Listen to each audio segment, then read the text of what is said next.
Hello दोस्तों, स्वागत है आपका हमारे YouTube channel Hindi by question पर। दोस्तों आज का हमारा जो विषय है वो है महाभारत। और महाभारत एक ऐसा विषय है दोस्तों जो केवल संस्कृत में ही नहीं, हिंदी में ही नहीं, हरियाणा जीके का भी विषय है। तो ध्यान से पढ़िएगा महाभारत, बिल्कुल पॉइंट टू पॉइंट बात करेंगे। और सीरीज चल रही है एस्टेट 2024 महाभारत, जिसको महाभारत को विश्व कोश भी कहा जाता है, पहली बात। दूसरी बात, सत सहस्त्र संहिता भी इसको कहा जाता है, क्योंकि इसमें 1 लाख, सत मैंने 100, सहस्त्र मैंने हजार, 100,000 अर्थात 1 लाख श्लोक है, इसलिए इसको सत सहस्त्र संहिता भी कहा जाता है। यह एक महाकाव्य है। ये कई बार क्वेश्चन आया है कि महाभारत किस प्रकार की विधा है। ये एक महाकाव्य है, ठीक है। अंगिरस कौन सा इसका? शांत। रचयिता कौन है? कृष्ण द्वैपायन जी।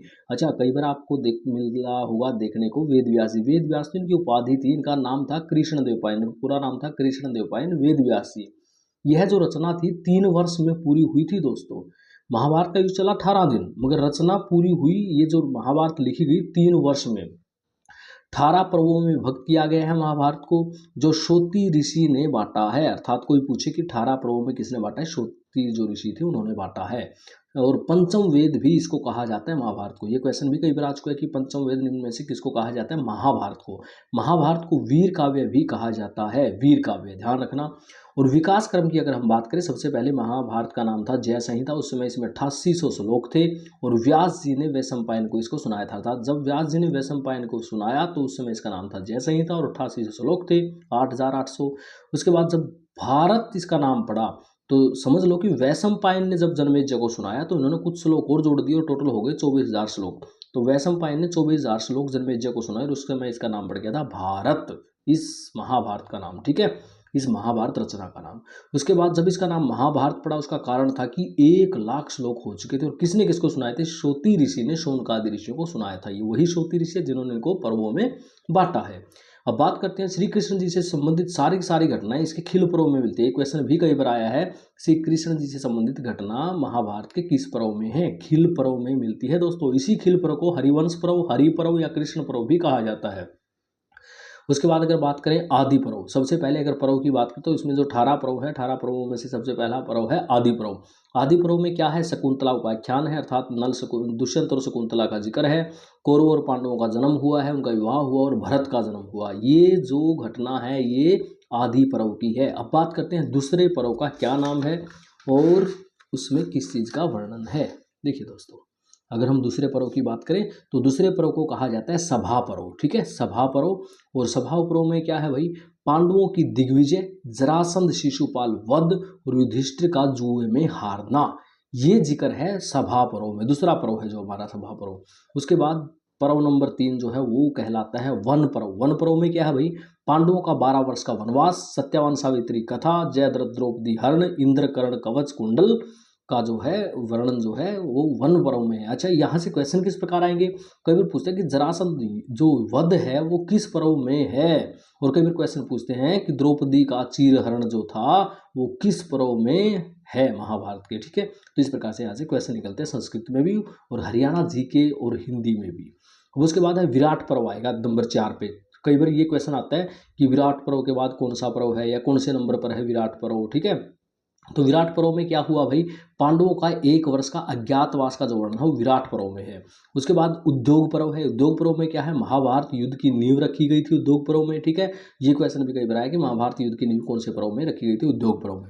उसके बाद है भीष्म पर्व। ये स्टार्ट हो जाता है भाई युद्ध, भगवद गीता इसी पर्व में है, भीष्म पर्व में। और ये क्वेश्चन कई बार पूछा जाता है कि भगवद गीता का वर्णन महाभारत के किस पर्व में है? भीष्म पर्व में है। 10 दिन का युद्ध लड़ा गया जिसमें भीष्म जी सेनापति रहे, ठीक है। भीष्म आपको पता है किसे कहा गया था, ठीक है। और उसमें सरसैया पर लेट गए, यहाँ तक का जिक्र है। उसके बाद है द्रोण पर्व, गुरु द्रोणाचार्य से संबंधित है। 5 दिन गुरु द्रोणाचार्य जी, इस पर्व के अनुसार इस पर्व में जो जिक्र है 5 दिन का गुरु द्रोणाचार्य जी को का रखा गया था, सेना नायक रखा गया था। अभिमन्यु, जयद्रथ, घटोत्कच, द्रोणाचार्य, अश्वत्थामा आदि की मृत्यु और नारायण अस्त्र का प्रयोग।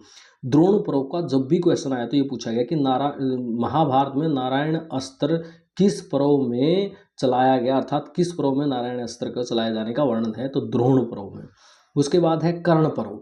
2 दिन का युद्ध जो हुआ है उसमें कर्ण जो था सेना नायक था। वैसे टोटल 18 दिन युद्ध हुए हैं, मगर उसके बाद 5 देखो 10 10 दिन का युद्ध यहाँ पे हुआ, 5 दिन का 15 दिन का युद्ध हो चुका है।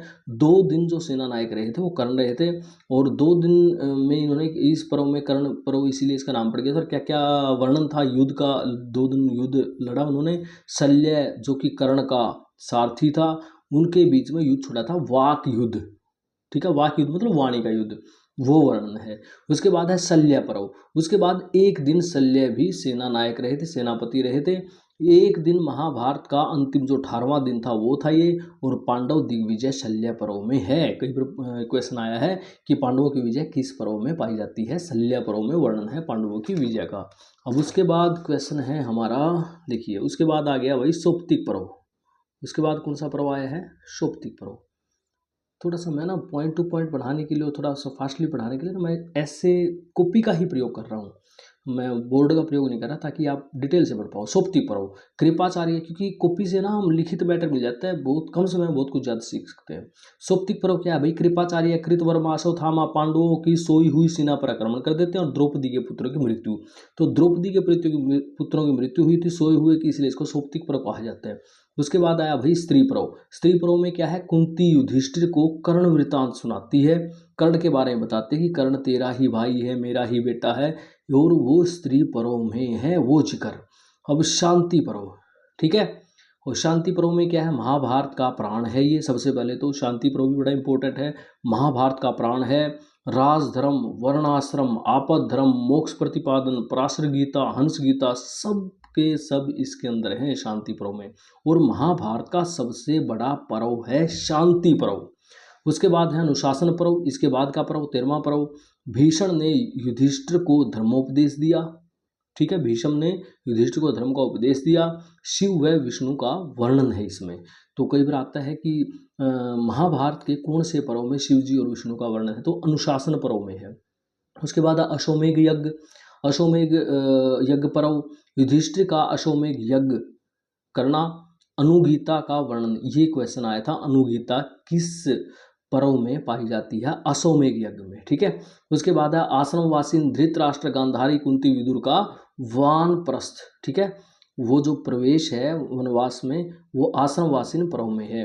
उसके बाद मौसल पर्व, ये बड़ा इंपॉर्टेंट है कि गांधारी का श्राप, यदुवंशियों का नाश होना, ये श्राप मूसल के द्वारा श्री कृष्ण जी का मारा जाना, ये वर्णन है मूसल पर्व में श्री कृष्ण जी का जो था, ठीक है। तो ये क्वेश्चन इसलिए इंपॉर्टेंट है। उसके बाद है महाप्रस्थानिक जो है पर्व, जो है वो पांडवों की हिमालय यात्रा से संबंधित है, और स्वर्गारोहण की जो यात्रा है उसका इसमें वर्णन है। उसके बाद स्वर्गारोहण पर्व क्या है, महाभारत का सार है भाई। स्वर्ग में कृष्ण से सारे के सारे जाके मिल गए, ये थे 18 पर्व। यहाँ पे आके आपके 18 पर्व पूरे हो जाते हैं, और उसके बाद हमारा ये जो महाभारत का पार्ट है पूरा हो जाता है। और कोशिश की है मैंने इंपॉर्टेंट सारी बातें इसके अंदर डिस्कस करने की कोशिश, उम्मीद है कि आपको वीडियो अच्छी लगी होगी। अगर अच्छी लगी तो कमेंट करके जरूर बताना, शेयर जरूर करना। धन्यवाद, जय हिंद, जय भारत।